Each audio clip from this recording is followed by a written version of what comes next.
অসম চৰকাৰ হুঁচিয়াৰ হুঁচিয়াৰ হুঁচিয়াৰ আমাক ন্যায় লাগিবই লাগিবই লাগিবই আমাক ন্যায় লাগিবই লাগিবই লাগিবই জিন্দাবাদ জিন্দাবাদ সদৌ অসম ছাত্ৰ সন্থাৰ আহ্বানত আজি আমাৰ জুবিন দাই ন্যায় পাবই লাগিব তাত কোনো ধৰণৰ কথা নাই এখন চৰকাৰে কোনোবাই জুবিন দাৰ ন্যায় বিচাৰি যাব সেই প্ৰতিবাদত প্ৰতিবাদকাৰীসকলৰ ওপৰত লাঠি চাৰ্জ কৰিব এইটো কেনেকুৱা ধৰণৰ কথা কোনোবা ফেষ্টিভেল মহন্ত নামৰ ভণ্ড এজনে চুৰৰ নিচিনাকে গৈ পেলাই তেওঁ ফেচবুক লাইভত আহিব পাৰে অসম চৰকাৰে স্মাৰ্ট পুলিচৰ কথা কয় স্মাৰ্টৰ কথা কয় কিন্তু তেওঁলোকে এতিয়ালৈকে কিয় দোষী কৰায়ত্ব কৰিব পৰা নাই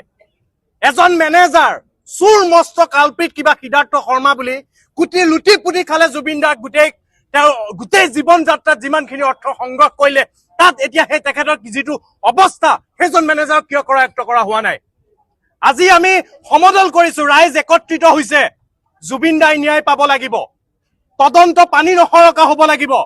এইখন চৰকাৰে যদি ন্যায় দিব নোৱাৰে তেতিয়া কিন্তু ইয়াতকৈ কঠোৰৰ পৰা কঠোৰ আন্দোলন কৰিবলৈ আমি বাধ্য হ'ম কি কাৰণে প্ৰতিবাদকাৰীসকলক তেওঁলোকে লাঠি চাৰ্জ কৰিছে অত্যাচাৰ কৰিছে কিন্তু সেইসকল ভণ্ড কালপিত কিয় কৰায়ত্ব কৰিব পৰা নাই CID SIT এইবিলাক যি হৈ থাকিব কিন্তু তেনেকুৱা কালপিতক অসম চৰকাৰ কেন্দ্ৰীয় চৰকাৰ একে চৰকাৰ কিয় এতিয়ালৈকে কৰায়ত্ব কৰিব পৰা নাই অসমীয়া ৰাইজৰ ধৈৰ্যৰ সীমা আছে ধৈৰ্যৰ সীমাৰ পৰীক্ষা নকৰিব বেহু ফালি জুবিনদাৰ চিতাৰ জুই হৈছে কিন্তু অন্তৰত জ্বলি থকা জুই তেতিয়ালৈকে নুনুমাই যেতিয়ালৈকে কালপিত কৰায়ত্ব নহয় আমি স্পষ্টকৈ আকৌ চৰকাৰলৈ দাবী জনাইছো এইসকল কালপিত আৰু ভণ্ড যিসকল প্ৰবাসী অসমীয়া আছিলে তেওঁলোককো চুচুৰাই আনি এইসকলক চাৰ্জ কৰক তেওঁলোকে কি কৰিছিলে আৰু আমি দাবী জনাইছো অতি শীঘ্ৰে এইসকল কালপিতক কৰায়ত্ব কৰক নহলে আমি ক্ষান্ত নহওঁ আমাৰ জুবিন দা আমাৰ প্ৰাণৰ শিল্পী তেওঁ অকাল মৃত্যুত আজি 8 দিন হ'ল কিন্তু এই পৰ্যন্ত কিন্তু অসম চৰকাৰে যিসকল এই কাণ্ডৰ লগত জড়িত সেইসকলক কৰায়ত্ব কৰিব পৰা নাই শ্যামকানু মহন্ত সিদ্ধাৰ্থ শৰ্মাকে ধৰি যিসকল এই কাণ্ডৰ লগত জড়িত আছে তেওঁলোকক